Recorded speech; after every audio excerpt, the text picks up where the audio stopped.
నాగర్ కర్నూలు జిల్లా అచ్చంపేట పట్టణంలో ఎన్టీఆర్ స్టేడియంలో జరిగే ఇందిరా మహిళా శక్తి సంబరాలు కొత్త రేషన్ కార్డుల పంపిణీ కార్యక్రమానికి ముఖ్య అతిథులుగా పంచాయతీరాజ్ గ్రామీణాభివృద్ధి శాఖ మంత్రి సీతక్క, అటవీ దేవాదాయ శాఖ మంత్రి కొండా సురేఖ, మహిళా కమిషన్ చైర్పర్సన్ గారు వచ్చేస్తున్నారని అచ్చంపేట ఎమ్మెల్యే చిక్కుడు వంశీకృష్ణ అన్నారు. అచ్చంపేట నియోజకవర్గంలోని వివిధ మండలాల గ్రామాల నుండి మహిళలు, స్వయం సహాయక సంఘాల సభ్యులు, కాంగ్రెస్ పార్టీ నాయకులు, కార్యకర్తలు, అభిమానులు పెద్ద ఎత్తున తరలివచ్చి కార్యక్రమాన్ని విజయవంతం చేయాలని స్థానిక ఎమ్మెల్యే చిక్కుడు వంశీకృష్ణ కోరారు. అచ్చంపేట నియోజకవర్గ ప్రజలందరికీ నా మనమేమిటంటే రేపు సాయంత్రం 4 గంటలకు 21వ తారీఖు ఈ నెల రేపు సోమవారం సాయంత్రం 3 గంటలకు ఇందిరా మహిళా శక్తి సంబరాలు.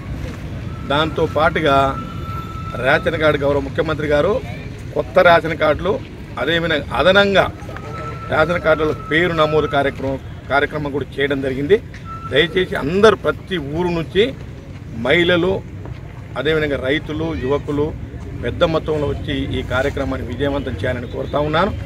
మరి ఈ కార్యక్రమానికి ముఖ్య అతిథులుగా మంత్రి సీతక్క గారు, వారితో పాటు దూపల్లి కృష్ణారావు గారు, అదేవిధంగా మన సురేఖ గారు, కొండా సురేఖ గారు, అదేవిధంగా మన మహిళా కమిషన్ చైర్మన్ శారద గారు, అందరికీ వీళ్ళందరూ కూడా వస్తూ ఉన్నారు. వీళ్ళతో పాటుగా జిల్లాలో ఉన్న ఎమ్మెల్యేలు కూడా వస్తూ ఉన్నారు.